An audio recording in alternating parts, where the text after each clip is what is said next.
Welcome to week 10, fellow Bible readers. This week we tackle the book of Joshua. We got the first 4 chapters at the end of last week, and really this entire week is spent in that book. We'll tackle the whole rest of the book in our readings. And this book of Joshua, in many ways, is a high point for the nation of Israel. They enter into the promised land, receive that inheritance God had promised them. They enjoy successes over their physical enemies. What's very interesting about all of this is that this high point of the book of Joshua is connected to faithfulness to the word of the Lord. You'll want to watch out for a refrain that occurs in a number of different forms, but the gist is kind of the same, that the Israelites or Joshua did as the Lord directed or commanded or instructed, and sometimes through Moses, sometimes as the Lord said to Joshua. But the important thing is that the faithfulness to the Lord is what is tied to the successes that they enjoy. So let's dive into the high points or the things to note from each day of readings this week. On day 1, the Israelites are now into the promised land. And what's very interesting is that we have a couple of incidents that drive home God's faithfulness to what he said. The very first thing we read about is that as the Israelites enter into the promised land and encamp at Gilgal, they are now able to eat off of the produce of the land. God had promised in the book of Deuteronomy that this land they were receiving was a land flowing with milk and honey. And God was right about that. It was such an abundantly productive land that this nation of 600,000 plus men who are of military age are able to support themselves off of what they are able to glean from the fields of that land. And so fulfillment of God's promise there.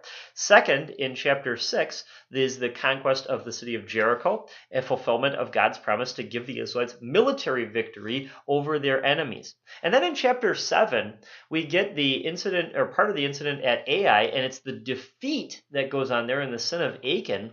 And that is a fulfillment of God's promise at the end of Deuteronomy, all those warnings and promise to punish the Israelites if they do not remain faithful to him. And sure enough, God is faithful to that as well. And that helps us to understand the seriousness with which the Israelites dealt with Achan. They probably had Moses' words from the book of Deuteronomy still kind of ringing in their thoughts and minds and ears. And so they addressed that very, very promptly and as the serious matter of offense that it is. On days 2 and 3, we get Joshua chapters 8 through 13. And those chapters really encapsulate the heart of the military campaign to conquer the land of Israel.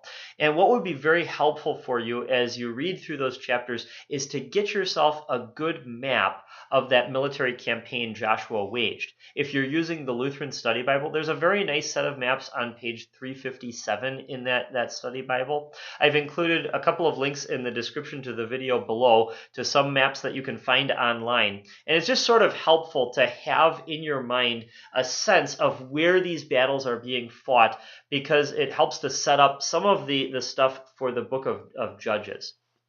On days 4 and 5, as we read chapters 14 through 20, we get the large section of the book that deals with the allotment of the land to the different tribes of Israel. And again, you'll want to have a good map in front of you that shows where those tribes were positioned in the land of Israel, because that is once again going to help to set up some things. It's just very useful as we read some of the historical books that come after Joshua to have a sense of where some of these tribes are, because that helps in understanding a little bit of why some of the stories unfold the way that they do.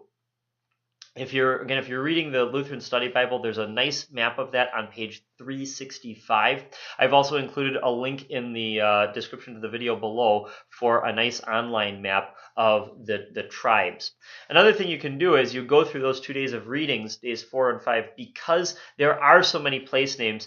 Feel free to do some skimming, but maybe set out a little bowl of nuts or M&Ms, and as you skim over those place names and town names, whenever you come to one that you recognize, just pop an M&M or a nut in your mouth as a way to kind of reward yourself for recognizing and starting to get into your memory banks some of the places that come up in the Old Testament. Some of them aren't repeated after these lists here in Joshua, but some of them do have a significance and are ones that we've encountered before and will encounter again. And so good to kind of start just reinforcing them in small ways like that. Then on day 6, we get a section of chapters 21, 22, and 23 that deal with the spiritual future of that nation of Israel. 21 has the allotment of land for the Levites. They didn't have a specific region of that land. Rather, they got a random smattering of cities all over the place. And part of the reason for that was the Levites were responsible in many ways for the spiritual welfare of the rest of the nation. And so having them scattered throughout the land would enable them to more easily be able to interact with the rest of the Israelites and help to bolster the spiritual welfare of that nation.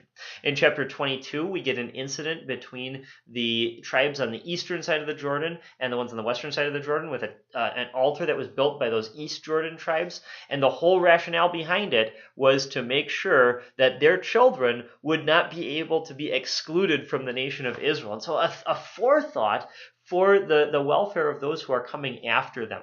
And a very valuable thing for us to think about, what is the legacy that we pass on to our children and grandchildren as far as spiritual matters.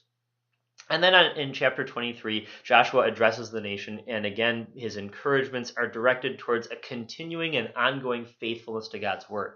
The day 7 reading is the last chapter of Joshua, which really continues and completes the thought of chapter 23 of Joshua, urging the Israelites to remain faithful to the Lord. And then the first chapter of Judges is kind of a postscript on the work of Joshua. It's a reminder that even though there were a lot of successes the Israelites enjoyed under Joshua's leadership, and those successes were in many ways very miraculous, there was still a lot of work to be done, and a new generation of Israelites would have to take up arms and struggle against the enemies of God's people. And there's a nice takeaway for us that as we go through our lives, there have been a lot of battles fought for God's spiritual people, the church, and a lot of victories that the church has won.